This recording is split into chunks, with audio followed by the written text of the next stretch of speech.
Hola, bendiciones. Seguimos con nuestro viaje hacia el corazón de la palabra de Dios.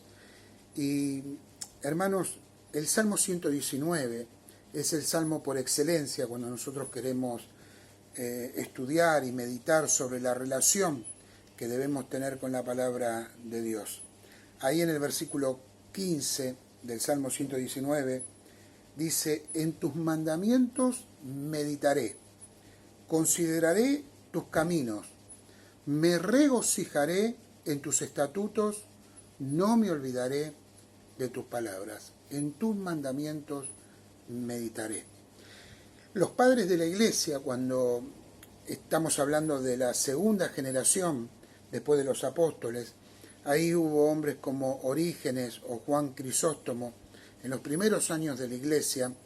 Ellos tenían una frase, esa frase era la lectio divina. ¿Qué quería decir la lectio divina? Bueno, Orígenes lo explica bien.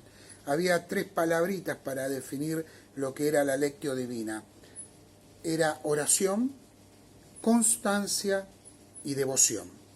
Los padres de la iglesia consideraban que la palabra de Dios no se debía leer a la ligera, sino que antes de leerla y durante la lectura tenía que haber una adoración al Señor, devoción al Señor, orar, buscar el rostro de Dios para que la palabra pueda entrar en nuestro corazón.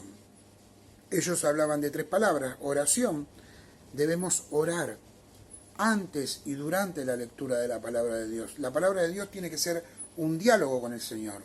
Uno está leyendo, por ejemplo, el versículo que hemos leído. ¿Cuál sería la forma correcta de enfrascarse en la lectura de la palabra? Haber orado antes. Decirle al Señor: Señor, que mi corazón esté dispuesto a recibir lo que la palabra tiene para mí. Después esa famosa palabra que aparece muchas veces en la Biblia, sela, que quiere decir considerar, meditar lo que la palabra me quiere decir. Entonces, cuando yo la estoy leyendo, un ejercicio muy bueno es primero leerlo en voz alta y después decir: en tus mandamientos meditaré. Y hablar con Dios: Señor, tengo que meditar, tengo que considerar, tengo que pensar lo que querés decirme para mi vida, para mi ministerio, para mi familia.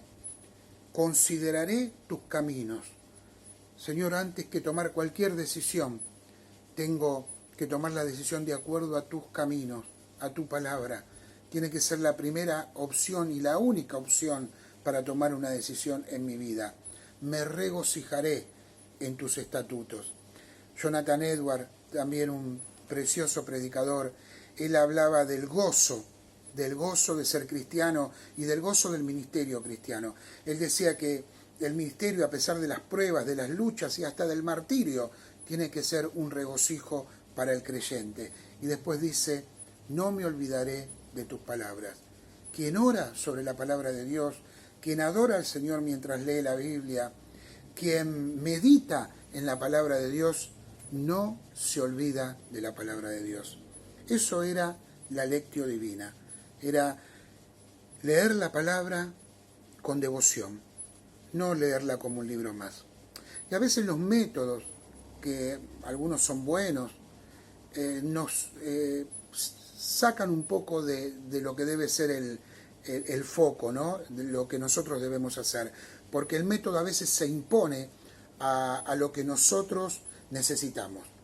Nosotros no necesitamos leer más capítulos por día, ni hacerlo más rápido, ni cumplir con algo. Nosotros necesitamos encontrarnos con Dios y su palabra. Y para eso no hace falta métodos. Para eso hace falta un corazón dispuesto a buscar a Dios. Eso era la lectio divina. Leer la palabra no como un libro cualquiera, sino leer la palabra de Dios, lo que Dios quiere para mí. Leer en el Espíritu, decía Orígenes, ¿no? Leer en el Espíritu.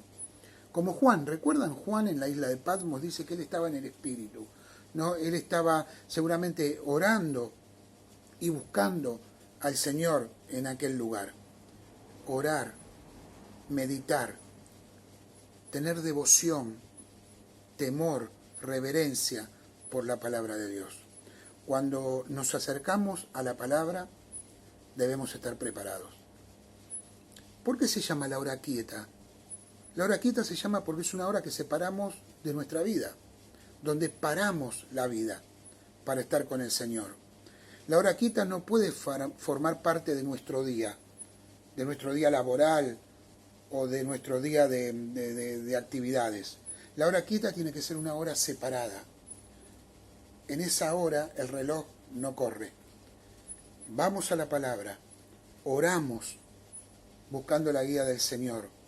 La leemos en voz alta para que la palabra no solo la podamos leer, sino escuchar también.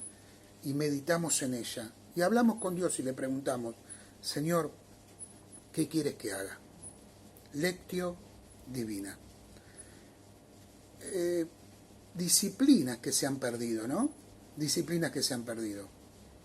No es cantidad, es calidad. Si vas a leer 3 o 4 versículos de la Biblia, pero lo lees de esta manera, van a ser mucho más provechosos que leer 3 capítulos de corrida mirando el reloj para cumplir. Dios no quiere eso. Dios no quiere que cumplas. Dios quiere que tengas un encuentro con Él. Nos vemos.